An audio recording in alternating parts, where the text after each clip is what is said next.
Mike, how are you? Doing great, Dan. How are you, buddy? I'm great. Do we have any drama leading up to the draft? Oh, well, the Cleveland Browns are keeping their cards pressed close to the vest. They want us to think they may take Myles Garrett. They may take Mitchell Trubisky. I think the NFL likes it that way. Remember last year, the Rams, they stretched it all the way out to the last minute, even though everybody knew they were taking Jared Goff. It's the ultimate reality show, and you need to have some drama to make it interesting. Does the NFL tell these teams at the top of the draft, stretch it out, we want drama attached to this? Oh, I don't know that they expressly tell them. I think it's implied.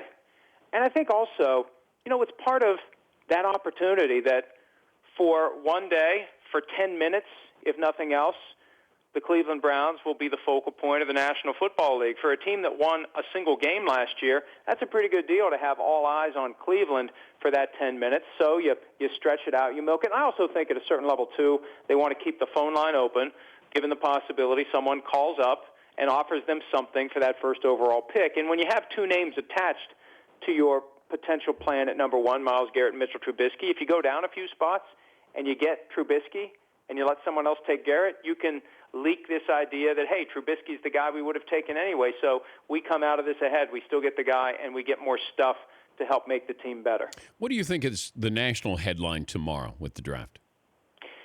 Something that we don't expect, right? Isn't that what it always is, or at least we saw that last year with the gas mask bong video? I think the big thing is going to be the number of quarterbacks, though, because you've got quarterbacks that are close to retirement, and you've got teams that are looking to replace them with potential franchise quarterbacks, and then you got the teams that just have crappy quarterbacks or no quarterbacks, and they're going to be looking for quarterbacks as well. And I know we started this process with teams speaking very poorly about this class, and it's not very good, and this, that, and the other thing.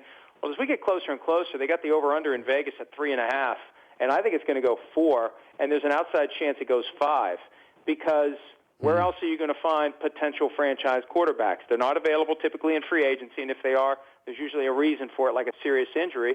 So you got to hope you can find a guy that you can groom, and you have the luxury, if you've got Drew Brees, Phillip Rivers, Ben Roethlisberger, Eli Manning as the starter for the next year or two, of putting that guy on the bench and letting him learn. And it worked out pretty well for Aaron Rodgers, 3 years on the bench in Green Bay behind Brett Favre. But you also want him in the first round as well, because you get to lock him up a year longer than if they go after that.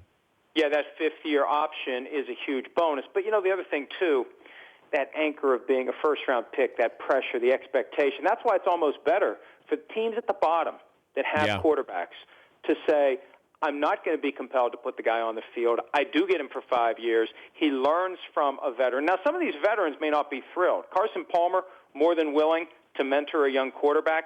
But what's Ben Roethlisberger going to say? We already know what Drew Brees is going to say. He said it. Why are you going to use a first-round pick on a quarterback when I'm still here? And I think we're going to have another layer of drama that emerges if some of these teams that know the clock is ticking very loudly on their current quarterback decides to use a first-round pick on another one. He's Mike Florio from ProFootballTalk.com. If you were going to look at the quarterback most likely to be a bust? I've interviewed each of the top 6, and I like all of them. Now, I can't comment on how their game's going to translate from the college level to the pro level. We know there's a ceiling at some point between what they've done in college and whether they get to the Pro Football Hall of Fame. There's a ceiling there, and it's a crapshoot. It's a 50-50 proposition. I look at Mitchell Trubisky, and I say, this guy's got 13 games of starting experience at the college level, and he's regarded potentially as the first overall pick. And that puts only more pressure on him. And you go to a place like Cleveland, where if they stink again this year, are the Haslams going to continue with the current front office and coaching staff? And Trubisky could get thrown into a vortex where even if he otherwise in another system with another coach, with another owner, another city would be great, he may have no chance in Cleveland. So that's the one thing we have to factor into this.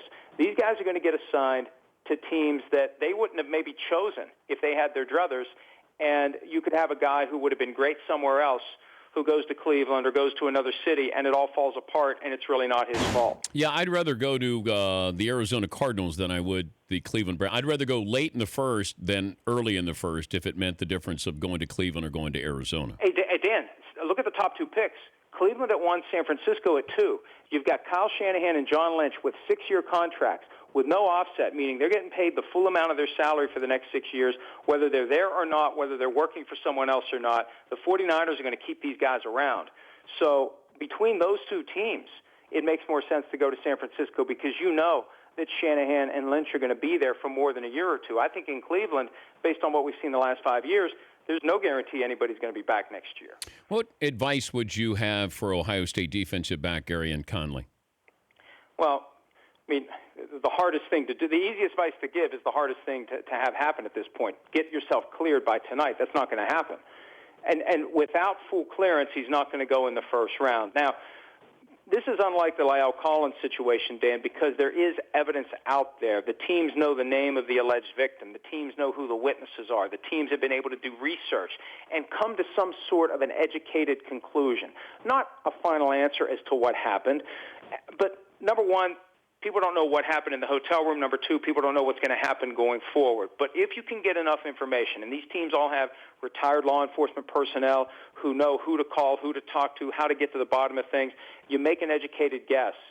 And, I think that someone is going to take him in round 3. I think at this point it's impossible for Gareon Conley to get himself back into round 1. And really the only way to make that happen is to find a way to convince the alleged victim to either recant or say, I'm not going to push this, it's not going to happen, nothing's going to happen going forward. And even then, I think there's not enough time for teams to process it and come to the kind of conclusion necessary to put his name on the card in round 1.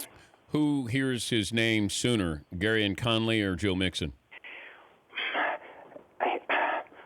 That's a great question, and I am saying that to buy time. I really don't know at this point. I mean, I've heard all sorts of different things about Mixon, and there are some people who have put him at the bottom of round 1 in mock drafts, and some people say round 2. Right now, I'd lean a little bit more strongly with Mixon, because with Mixon, we know everything we need to know. It's over. It's finite. It's closed. With Conley, it's still at the very beginning. It can go a lot of different ways, and you may have some owners who are skittish about giving the green light. We've talked a lot about how Mixon is going to be an owner's pick. Conley definitely is going to be an owner's pick. If you're a GM or a coach and you're thinking about taking Conley, you better be darn sure your owner is okay with it and understands that this thing could go very, very badly from the standpoint of the distraction of a prosecution, and maybe at some point you have to renounce your rights to the guy. You have nothing to show for a third-round draft pick if that's the round he goes in. So I think that causes me to go with Mixon as likely to be taken higher than Conley at this point. Have fun tonight, Mike. Thanks for joining us. All right, Dan. See you, buddy. That's Mike Florio, ProFootballTalk.com. The Dan Patrick Show, weekday mornings on Audience.